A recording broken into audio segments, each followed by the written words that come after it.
Hi guys, good afternoon. And how are you today? Everybody good? Okay, thanks. Right, we're going to begin very soon. Before I start, I want everybody to relax, open your ears, if you can open your ears, and try to pick up... Oh, okay, I'll wait for the ringing to stop.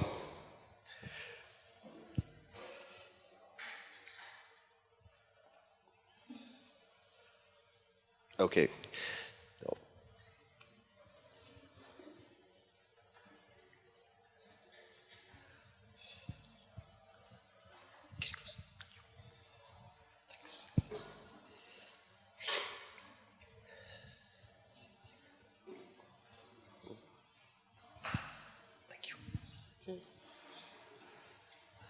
Echo. Thank you. So, right, so let's start with a little clip. I want you to listen to every sound and tell me what you find that is completely different from your own language. Listen, just listen. It's from the Bible.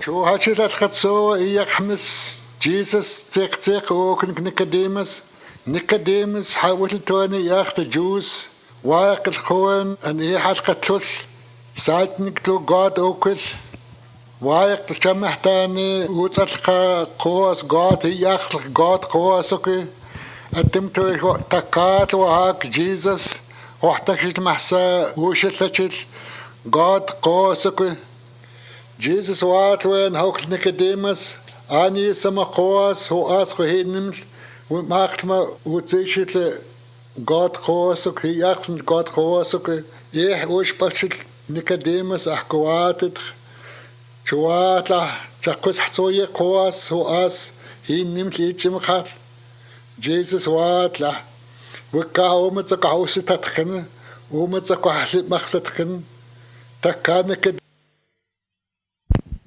Okay, so compare this with your native language and tell me what is different. Yeah. So you will hear a few sounds. You will hear a you'll hear a which are different sounds. You'll hear a and a which are different sounds. And you will hear a and a which is different sounds. Okay, and among others. So this is a language called Nuučaan, and it's spoken in Western British Columbia. So any Canadians in the house? I saw a couple. Great. So Vancouver Island, right, West Coast. So basically Nootka sound, that whole stretch. People there speak dialects of this language. It's seriously endangered. There are probably 100 to 150 fluent speakers left above the age of 60 or maybe 70. I think this was about 10 years ago when I got these stats. So yeah, it's very, very, very seriously endangered. And let's take a look at some very interesting aspects of the grammar and phonology. Yeah, so this is, okay, so somewhere in Canada. I didn't take that. Okay, so first things first, you will see it spelled in a variety of ways. You see it Nuučaan, and commonly it's called Nootka because the early white people couldn't pronounce Nuučaan. Okay, so let's look at North America. This is from Wikipedia, and I think you've probably seen this map of languages. About 200 language families, also 200 languages, sorry, belong to about 25 or so language families, and we are going to look at. Oops, sorry, wrong one. Oops, there we go. This corner here. You see the. I've got mild color blindness. Is that orange or yeah, green? Okay, see, red, green color blindness. There you go. So this area, there's a little bit area here. When you enlarge it, it looks like this, roughly. So, you can recognize Vancouver. This is the island. And there are, in fact, this is another language, and another language, so at least 4 or 5 languages spoken on Vancouver. And the ones on this side are unrelated to the ones on this side. So we're looking at this side. And for the north, this is called the Kwakwala language, which I don't speak. But it belongs to the same family as Nootka. So this is one family, a relative here, another branch here, and that's it. Nowhere else is it spoken on earth. Okay, that's it. And these are all unrelated languages. This is Tlingit, and here you've got the Athabascan languages, which are related to Apache, Navajo, and languages in the southwest. And these are the Salish languages over here. And this is actually technically Salish as well, but I don't know why it's not shaded. Okay, so let's move on. Right, so like I said, there are two basic branches of the Wakashan family. Wakashan is the name of the family. And you've got the northern branch, which is here. Basically the northern one-third of Vancouver Island, and a huge chunk of British Columbia. And then you've got the southern group, which is on the west coast of Vancouver. So there are three dialects where people classify as separate languages, but they are actually very similar. So you have Nuučaan, you have Maka, which is spoken on the Olympic Peninsula, on the American side. It's called Khoeditchak. And you have, this is, of course, it's spelled differently. It's a Nitinat, but it's actually pronounced Diti-da-at. And it's also it's very interesting because these two languages, here and here, have lost nasal sounds. So in the 18th century, when Europeans came, they asked the Native Americans, what do you call yourselves? Native Canadians, sorry, First Nations. What you call yourselves? And they said, Niti-nat, or something close. Now they say DT, DT-dat, with a D. So the nasals has shifted to voice stops in about 200 years or so. And this one also has the same interesting phenomenon. Okay, and let me see. Right, so the language family itself, the Wakashan family, they are mainly spoken by older members of their respective communities. So very, very few young people are learning them today. And so these languages are in imminent danger of being lost. This is a fact for the vast majority of Canadian, North American native languages, and it's quite a pity because you see they are quite interesting. Okay, so this is, has anybody heard of Chinook jargon? There we go, perfect. It was a trade language used throughout the west coast of North America, basically from Seattle all the way up to Alaska. And a large proportion of the vocabulary was borrowed from Nuučaan, or one of the related dialects. So the language is called Chinook Wawa, which means Chinook language. And the word to speak and language is Wawa. And it means to say. It comes from the word for to say in Nootka, or Nuučaan. Yeah, so this is a pidgin trade language. You can read more about it. It's very, very interesting. And there are some people who say that because the languages are so complex, why don't the native people in that area learn Chinook jargon as a, a sort of an inter-community language, revive it, which I think is an interesting idea, a new lingua franca. And it's basically Oregon all the way up to Alaska and a huge part of the Yukon and British Columbia. Okay? Right. Let's look at the phonology. So you've heard the sounds. Okay, now, so let's look at, okay, so there's a very, very large consonant inventory. You have the velar sounds, uvular sounds, and pharyngeal sounds, which outside the Middle East and the Caucasus are very, very rare. You'll find them. They've got ejective stops, like, ka, ta, cha, ta, and affricates. Lateral fricatives, hla, and ejectives, sounds, which are very, very common. Yeah, so you see these consonants that are different. So pa, ta, ta, cha, tla, ka, ku, ka, and kwa, and pa, ta, ta, cha, tla, ka, kwa. Okay, you'll notice that the ka and the ko do not have ejective counterparts, and that's a reason. There's a reason why. And you also have this, typical M, N, Y, and W. What languages don't have them? Well, these have the glottalized versions. Ma, na, wa, ya. So it's like a glottal stop and basically a glide. And this is more complete version. And you can see here, no, I can't see why I'm pointing. Oh, there we go. All right, so here you've got this part, and it's missing a big chunk of sounds here. And there's no L and no R. So no L, no R. The reason is because within the last few centuries, the ejective stops, the qa and the qa, shifted to it's like al-ain in Arabic. It shifted for some reason. And a lot of the sounds like this, kh and khwa, they are in the process of shifting to h. Okay, it's becoming more, in my ears, more Arabic sounding, but it's not, it's just a coincidence. But it's shifting in that way. So yeah, right. So these are the places where you can, if you can imagine where the sounds are made, you can see the picture. So this is very typical. The sounds are not, the T is not dental, it's more alveolar. Your tongue doesn't touch the teeth as strongly as in Italian or Spanish. Cha, ka, qa is like in Arabic. And you have the inverted question mark, which is the sound, and a glottal stop. Yeah, you know. And the vowels are very, very boring. It's 5 vowels, long and short. There's a little error. There's a typo error here on the U. It should be a short sound, but anyway.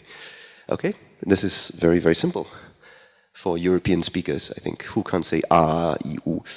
Right. So let's look at some of the morphology. There are certain differences that make this very, very interesting. For one thing, there are some people say that Nootka and the relatives have no parts of speech. In my opinion, it's more like they have parts of speech that are how do I say, that are flexible.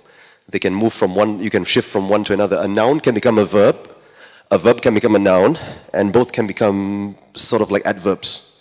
It's quite common. It's quite common to find sentences like this. Okay, can everybody attempt to pronounce this? You've seen the chart.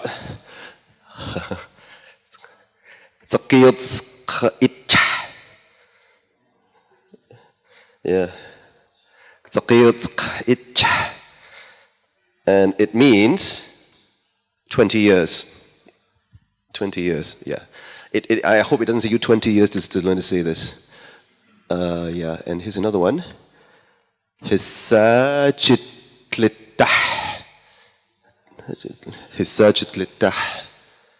it means I went out to the sea, but over there.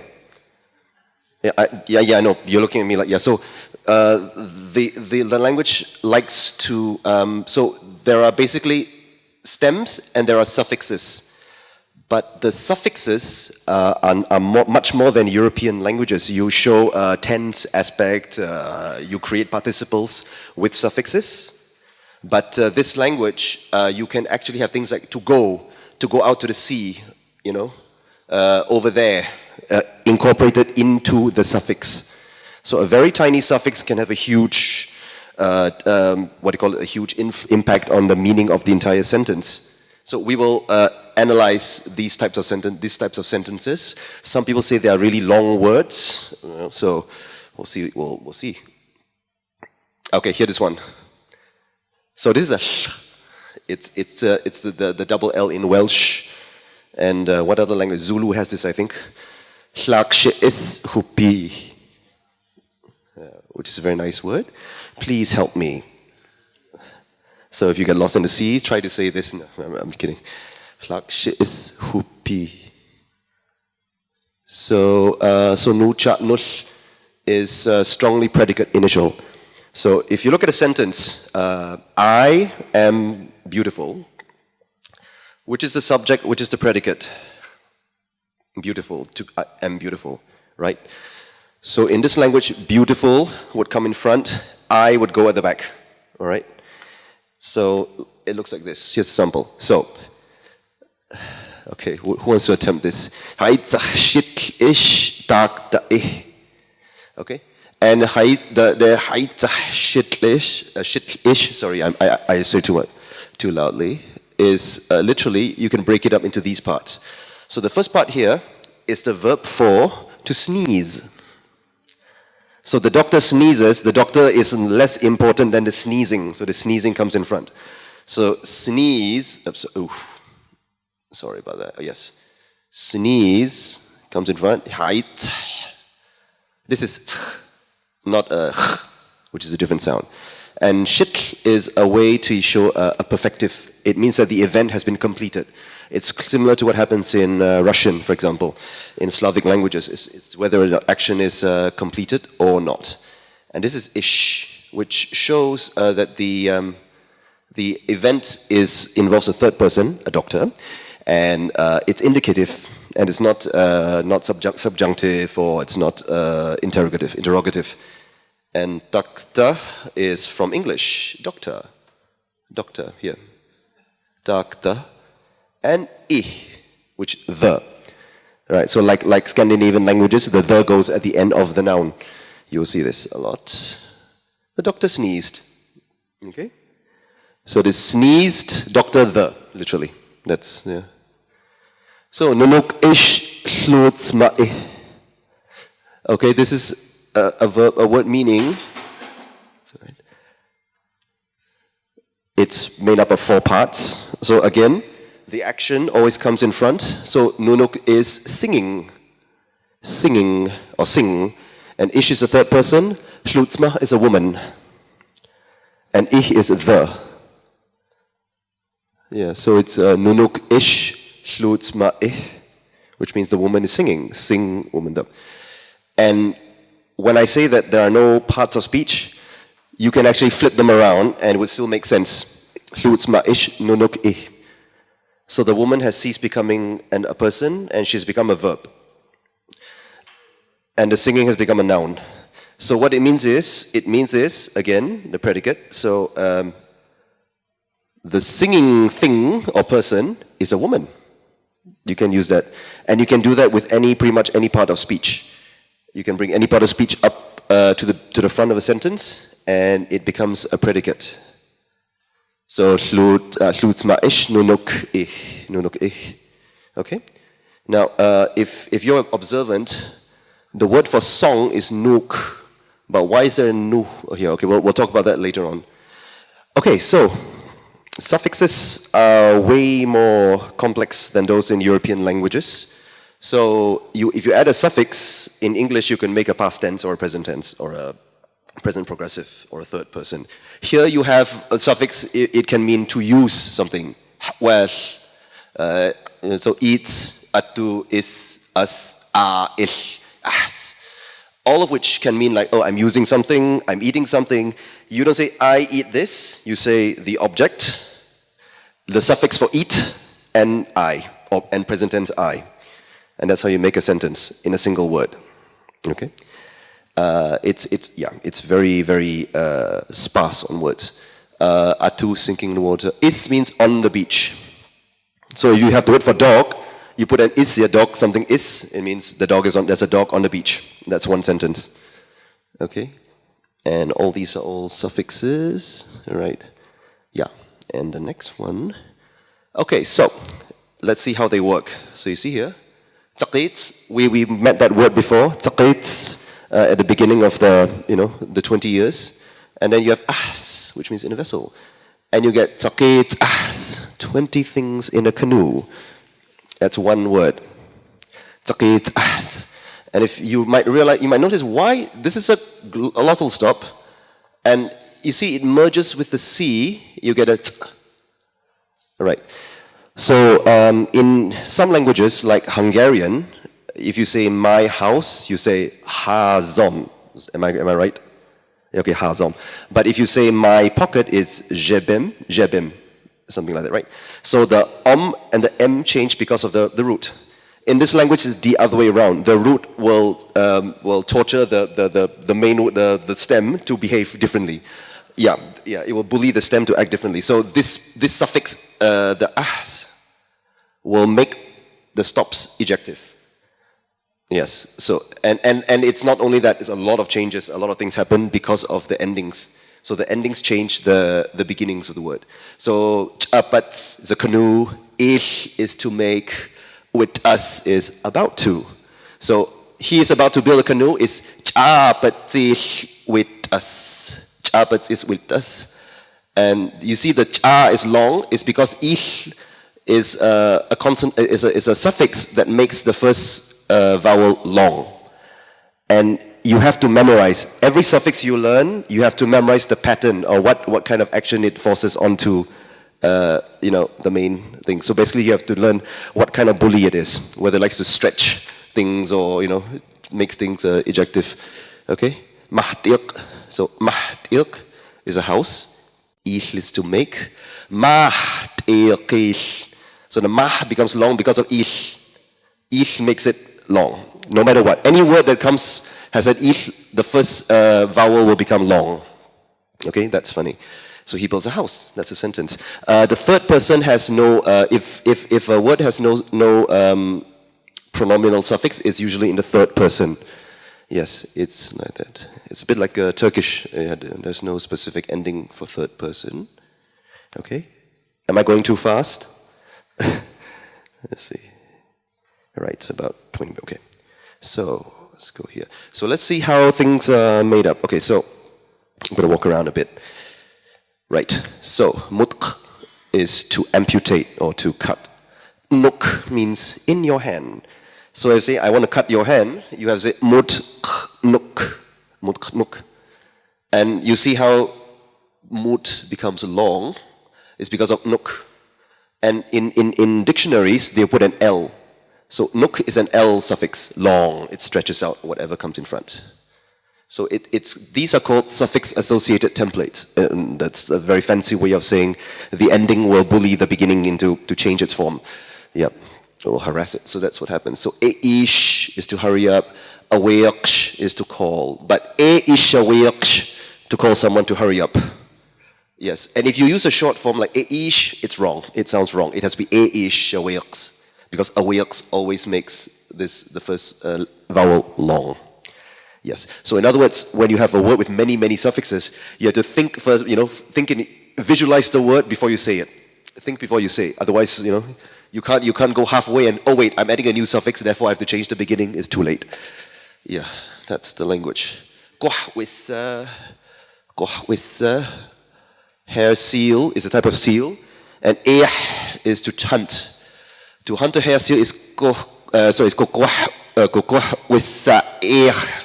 So there are a few things going on here. Oh, sorry. This should be a glottal stop. No. It is. It's a pharyngeal. So the word causes the first syllable to reduplicate. So it forms. Yeah. So you have to, when you learn this suffix, you have to learn what it does to the front of the word. Mm-hmm. The word for no is wick. Wick. You can say wick, no. So don't be afraid. Wick, it, yuck. But it isn't. It's we wick it, yuck. We wick. Because the word fear is long, reduplicated, and the second one is short. So L is long, R is a reduplication, and the S is a short one. So it makes the wick into we wick.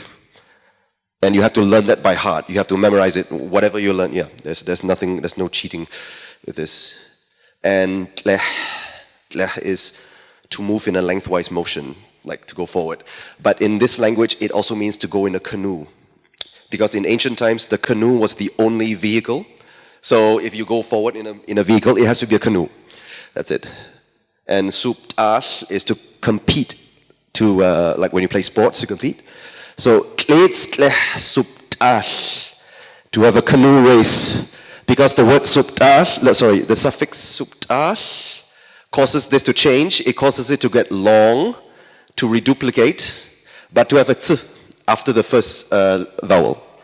Yes, it forces the main word to change its form. Yeah. Am I going too fast? So, yeah. So these are suffixes. A lot of nouns have irregular forms. So the man is a cakup, but plural of men is cakupiah. A child is ta'na, atna for children, ma'miaqsu for older brother, older sister, which is ma'miaqsu. Yes, ma'as is one of the words for house, and matmas is houses. Nook is a song, nook is songs. And mamashni, because I don't know how to say like Chinese, black people, and people of other races, I only know how to say white person, because mamashni means, literally is derived from the word house, ma'as, but there's some change going on, and it means houses on the water. So Europeans are the people of the houses on the water, because the natives of British Columbia did not have boats, ships, big ships. So when they saw ships, oh, those are floating houses. So those people on the floating houses became the people with houses on the water. And the plural is mamashni minah. So the most common way to add, this is the regular suffix for plurals, is minah. Yeah, so you can add something minah. So when in doubt, put minah. Okay, so that's the plurals. Now, pronouns, okay, so can you see? Yeah. So basic pronouns, si'ya. Si'ya is I or me. Ni-wa is we or us. Okay, and su-wa is you, singular. Si-wa is you, plural. So there are a few dialects, so there may be slight differences, but these are the general forms. S, s, n, s, okay? You'll see that in the whole thing. And you can use it as a predicate. You add a suffix. Si-yak, it is I. Ni-wak, it is us, it is we. Su-wak, okay? Possession, mine. Si-yas, ni-was, su-was, si-was, yours. Okay, it's actually very regular. Right. Okay, so now comes the complicated part. So a verb can have different suffixes depending on the mood. Anybody knows what mood is? Yes. Yes. I hope you're in good mood after seeing this. Mood. So you have the usual mood that we use in the sentences is the ish form. I can't find it here. Oh, never mind. Yeah, so indicative. Indicative is the most common one you will find. A purpose shows that something is, I'm going to do something. A quotative is to quote what somebody said. They said that. So he is big. They said that he is big. Then third person, wherein. Subordinate is for subordinate clauses. This one is interesting. So they have questions forms. All the suffixes for pronouns, I and all, have question forms. All the question forms. And this is different depending on the dialect. So has. Okay, we'll give you some examples later on. And there's an assertive form, which is like, it is, damn it is correct. So like, you say, I am tall, damn it, I am tall, and you better believe me. That's an assertive form you can use with verbs. So, negation, wick, like I say, wick. Ha'oksh'at. I'm sorry. Ha'oksh'at means he ate. And wick-at, ha'okshit, he did not eat. So wick-at, this is again another suffix that changes. Let's see how it's built up. So ha'oksh'at, he ate. You have ha'ok, which is to eat. Shit is a perfective, so he ate and he finished his meal, rather than he ate and he wants to eat again, or he ate and he did not finish. And at is an event that happens at one time that is unique. So he ate. It's not like he ate something specific. He ate baklava, and he never ate it again, or something like that. Okay. So negation, the negative, you put wick, but interestingly enough, all the suffixes will be shifted to the first word. So wick, at. But at makes the stop into a k. So wick, at, it makes it change. Ha'ok shit. Okay? So this is another thing. When the shit appears with at, it loses the t. But it comes back when it's taken off. So there's a lot of changes. The minute you pile on suffixes, the forms change and change all the time. So it's often quite difficult to check words in a dictionary, because sometimes, you could lose a vowel, gain a vowel. You could lose your suffixes could change the endings of the stems of the root forms. Okay. What else? Okay. So some common, very easy words. You want to practice and give your throats an exercise? Aḥʔic. Louder, louder. I don't hear the hack very well. Aḥʔic. Yeah. Which is, what is your name? So this part is name and a question, and this is you but with a question form. And for plural, what are your names? Aḥʔic. No, that's not strong enough. Aḥʔic. Very good, very good. Okay, what are your names? And aḥʔic, which means, are you hungry? So the hungry is here. aḥʔic is hungry. And you with a question. And the question form of you all is hasu. It's quite regular. You keep piling on the suffixes. aḥʔic hasu. aḥʔic hasu. Yeah. Very good. So, how much time do we have? I think it's okay. Okay, so you can say is hello. You look disappointed. Is it too simple to be hello? And chu is okay or goodbye. Tleku is thank you. Tleku. Chu. Yeah. Tlusluk nas. Have a nice day. Tlusluk nas. Okay. Shahyudqa.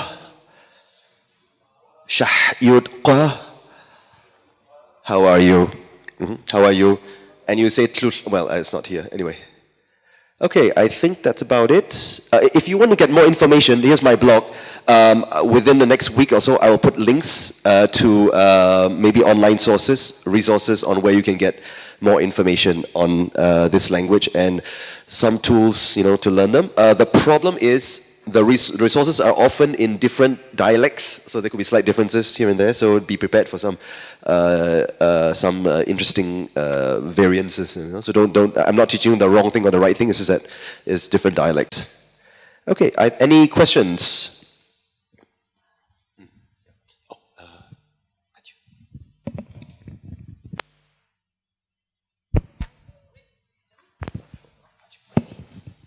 Thank you so much. It's amazing, and it's really difficult for a Western mind.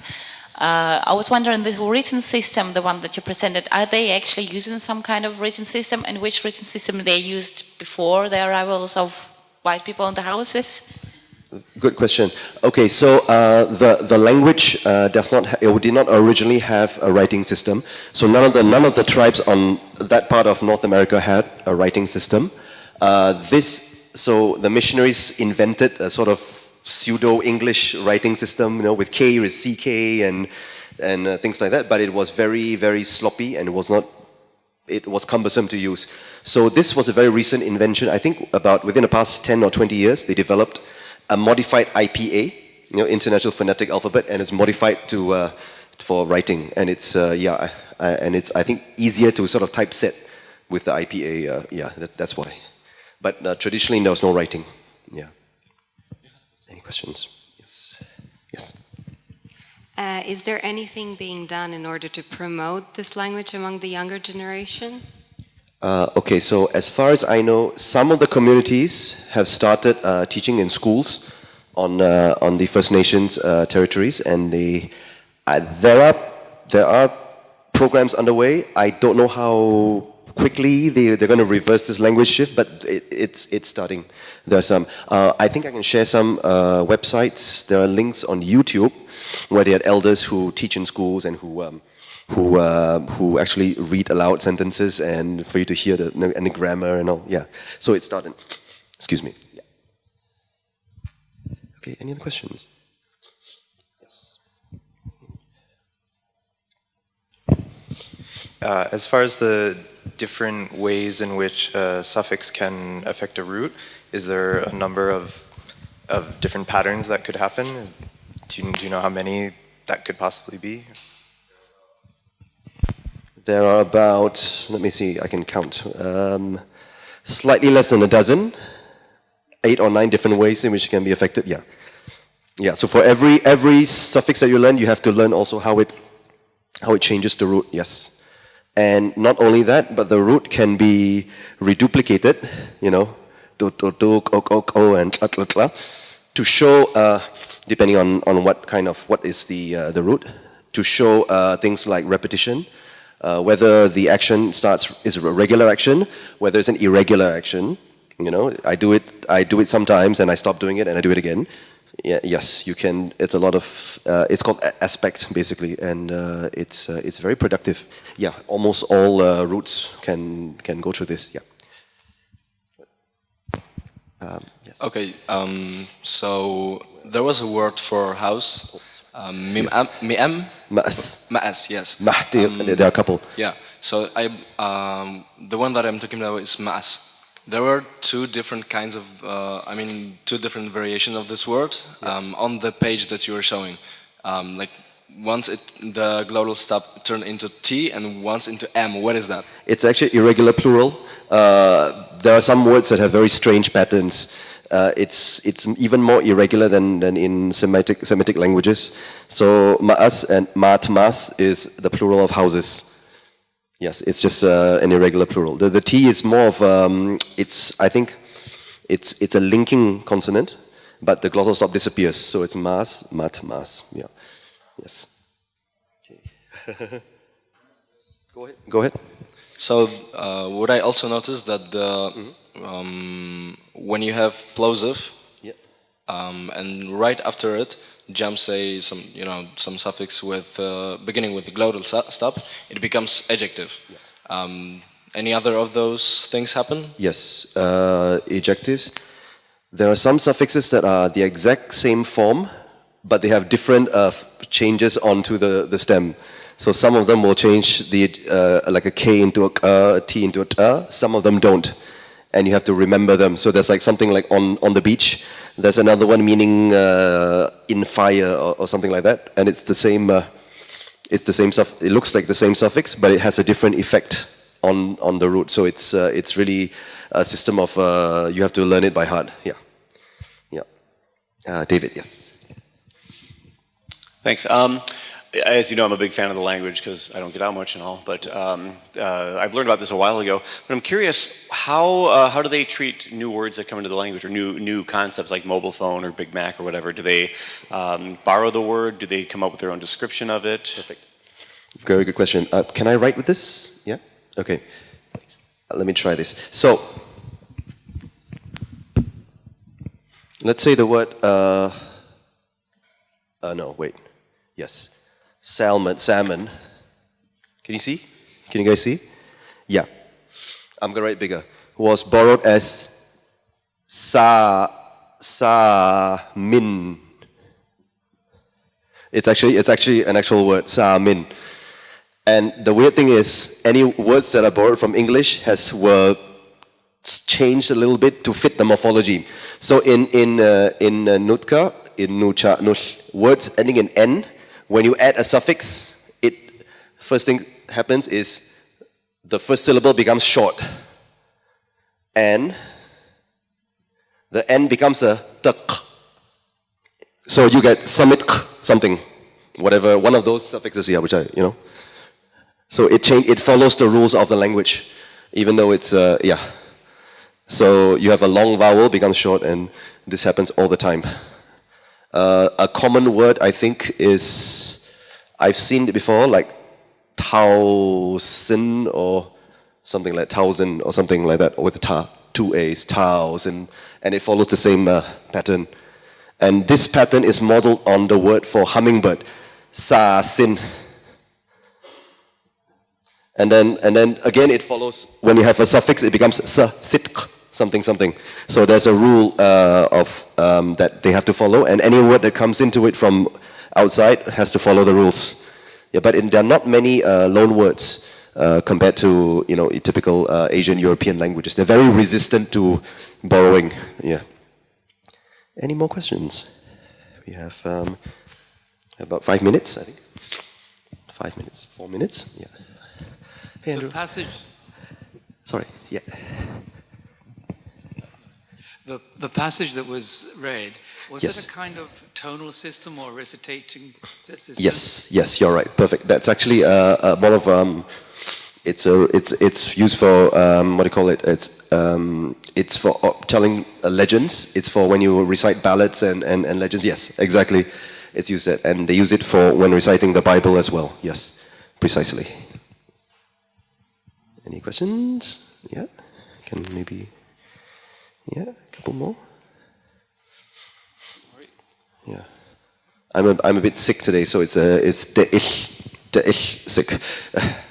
I'm just wondering what kind of reaction you've gotten from natives of this language, if you've gotten a chance to speak with them in their language. Unfortunately, no. This I've had very I don't know. I've tried learning other languages as well, and they're more accessible. But for the materials for this language, no. It's very they're far and hard to obtain, unless you live in Western Canada. Well, you live in British Columbia. There are websites that teach it. There are a lot of good textbooks coming out. No, not textbooks, but they're like learning beginners manuals, beginners guides, and like a lot of research from linguists who are interested in the morphosyntax, because the syntax is so unique. So there are a lot of scientific, papers out on it.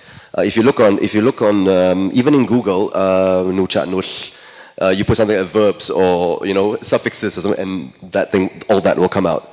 But an actual live speaker, yeah, I've never spoken, unfortunately. Yeah, it'd be interesting though. Yeah. Yes. Merci. Thank you.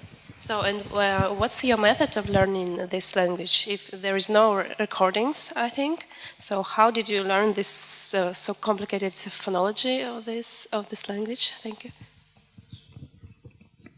Good question. I actually I'm familiar with other Native American languages before, so that I'm quite familiar with this type of pronunciation, this type of system. But no, actually, I only pick up sounds by ear. So okay, this sounds like this sounds like that's how I do it. But no, I don't have any experience actually learning from a real teacher, and this language in particular. Yeah. Yes. Thank you. That's it.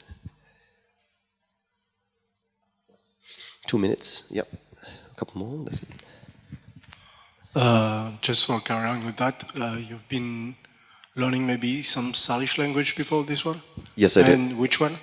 I learned Highly-Endangered, which is spoken in around the area around Vancouver City. Actually, on both sides, on BC side and on the island as well. Yeah. So yeah, and it's very similar. The phonology is very similar. The syntax is a bit different. And compared with Salish, there's much more suffixes, a lot more than Salish. But yeah, and there's no gender. Salish has gender for nouns. This one doesn't. Yeah. The Salish you're talking about, how is it different from Salish Okanagan? I'm sorry. Can you come in? The Salish Okanagan spoken in Idaho. Okay. So the Salish languages, they're different because it's probably the same as the Slavic languages, how they're different. So they're not really very different. The differences are some lexicon, some phonology, and that's it. But the syntax is almost identical. And yeah, that's about it. Yeah. Okay. We have time for one more question, maybe. One more question, please. And yeah. Anybody? Okay. Last one. Okay, can you tell me something about their culture, maybe? The culture, yeah. How does it reflect in language, for example? Okay, so the culture of the Northwest revolves around rituals, and one of the biggest rituals is the potlatch, if you heard of it. So the potlatch is when people from various tribes come together to celebrate, for example, certain times of the year, certain seasons, or perhaps a marriage, or something. And the chief will come and treat and give his belongings to all the people who come to his place. And they do this. They take turns. They rotate this. And the word for potlatch comes from this language. Comes from Nootka, to give a feast. The word you know, but is potlatch. But yeah, and that's one of the things. And they have a lot of legends, a lot of very complex rituals around the thunderbird. The people, you know, there are legends about the thunderbird, the orca, you know, all the animals of the Pacific Northwest. So its animals play a very important part in their legends. That's I can tell you. And they have fantastic art. I love the art from the Northwest. It's amazing. Okay, I think that's it. Yeah, thank you.